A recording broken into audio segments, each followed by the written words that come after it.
This is a special report from NBC News. Here is Jane Pauley. And welcome back. This is NBC's continuing coverage of the great earthquake of '94 in Los Angeles this morning.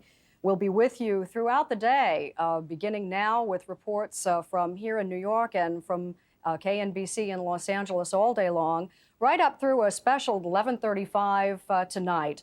So this begins a very long day of coverage. You're looking at the map, which puts the epicenter of today's quake in the San Fernando Valley to the northwest of the city of Los Angeles. Los Angeles has a population, you know, of 8 million people. I don't know specifically how many millions live in the San Fernando Valley, but the danger of this earthquake, of course, is that these are densely populated areas, even more so than the wildfires that we watched on television, those of us who live outside of Los Angeles. So this is a very serious event. The earthquake measured 6.6 on a Richter scale. It struck at 4:31 this morning. This is amateur video. At daylight, when the sun came up, was the first opportunity the area got to survey the damage because the quake struck at 4:31 in the morning. The good news, of course, is that this was a holiday, Martin Luther King's birthday, so that federal and government offices and many schools were closed. A lot of businesses were closed, so there wasn't too much traffic on the freeways, which, by the way, is where one of the most worrisome problems exists. There have been major freeway collapses, not too much traffic at that hour on the freeways, but that's where one of the confirmed deaths occurred. A Los Angeles Police Department motorcycle officer was among the confirmed deaths. There are 5 reported deaths so far, which is, so far at least, a fairly low casualty level for such a densely populated area and an earthquake of that magnitude. It shook for at least a minute, which is a good long duration to take a jolt, and continued shaking. And since then, there have been at least 20 aftershocks above the level of 5 on the Richter scale. So the worry now is continuing fires from gas line ruptures, some gas that leaked into sewers, leaking into homes.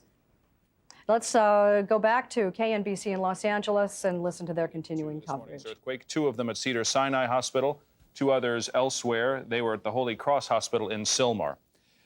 As the morning goes on, we are waiting for the president to speak out, and the mayor also. We showed you the pictures of that train derailment in Northridge. Again, 6.6 on the Richter scale, the measurement of this morning's earthquake, and the infrastructure of Southern California, the traveling routes, some of the worst damage of all coming on the freeways. The 514 interconnection, the Santa Monica freeway, the 118 freeways collapsed, and the homes destroyed by the fires, and those other things as well. Carla? We have been showing you some dramatic pictures, and the one picture that just sticks out of my mind, too, is the Kaiser Permanente building. And we have Diane Diaz, who is near that area right now. She is at Granada Hills Community Hospital, where they have been taking in some of those folks, some of the walking wounded that we've been talking about. Diane, are you there? Can you tell us what's happening? Carla, we are here at Granada Hills Community Hospital. This is the hospital which is right next to that Kaiser Permanente building that we showed you earlier, the one which is completely destroyed. What we have here behind me is the emergency room section of the hospital. It's out here in the parking lot. Take a look. We have a number of people waiting for treatment here. Many of them say they were injured during the earthquake. Things fell on them. They were cut walking on glass, a number of broken bones, and that type of thing. One of the women who was seriously injured with cuts on her hands is Sharon Pierce. She was inside. Fabian, if you can turn around and show us Sharon Pierce. She was inside her home. Her first reaction was to get to her 13-year-old daughter. Sharon, tell us your story. What happened? Well, I just turned my TV off, and all of a sudden I heard everything starting to shake, and I just couldn't stand up out of my bed, and all the glass was flying, and I just crawled to my daughter's room to get her, and there was big sheets of glass, I guess, on the floor, and that's where I severed some tendons and things in my hands and my knees, and I have to have some surgery. And I just really want to say that inside they have been incredible. You've already been treated inside the hospital. You've been seen by doctors? Yes, and they are working so hard. I mean, the nurses and the people helping, and it's like a war zone inside. And they are just moving And they have just been so kind, and under all these conditions. I mean, they don't have electricity, they don't have water, and they were just moving. And I'm just glad to be alive, and I just want to be with my family. You mentioned that your 13-year-old daughter was in the home with you. You two there alone. She's okay now? She's there. She's okay. I got her out. We were able to get out, and I got to my parents, and she's with my parents. Okay. So here at the hospital, we're going to continue to show you some of the other patients who are waiting. They've been waiting for quite some time. And what was your experience here? A lot of people saying that it's been too long. You know what? You can't, I don't think you can say that. They are just doing everything they can in there. Great. Sharon Pierce, thank you very much. Again, Granada Hills Community Hospital, the folks here are saying we cannot handle any more in this emergency room. Reporting live, I'm Diane Diaz. Back to you in the studio.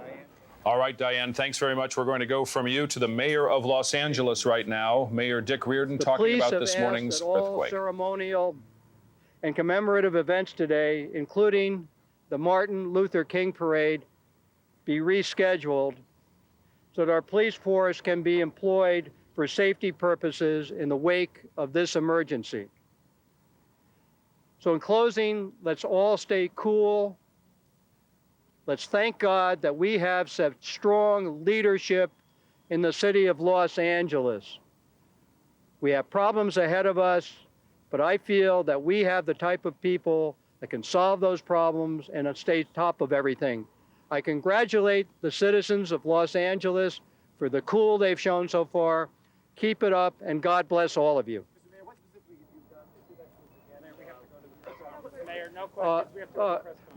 This is the only question. I declared a state of local emergency at 5:50 this morning, verbally earlier. And what does that mean? It means that it frees all departments of the city, irregardless of budgetary restrictions, to go on tactical alerts. But the key departments had already done that based on my verbal commitment. Now, I'm going to put sequence following the earthquake does not appear we're in for a major, it does not appear, I should say, that this was a foreshock to a major quake. Let me ask you, Dr. Maury, so far...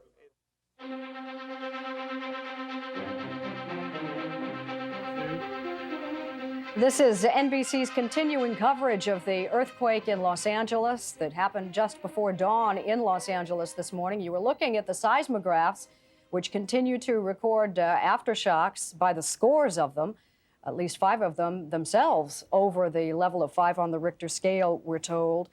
5 confirmed deaths so far. There are reports that at least 10 people have been killed in this quake. Many of them due to cardiac arrest, heart attacks.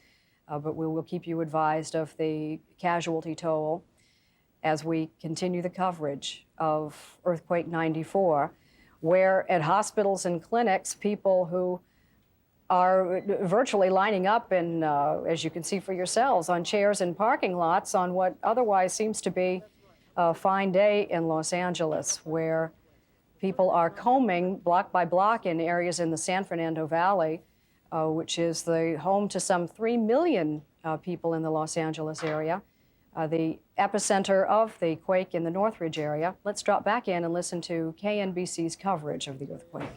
Out near the Landers area, the risk is much greater where the people are, where you get much more damage, even though the actual earthquake is much smaller, and in terms of energy, is not producing the kind of ground shaking kind of energy that Landers did.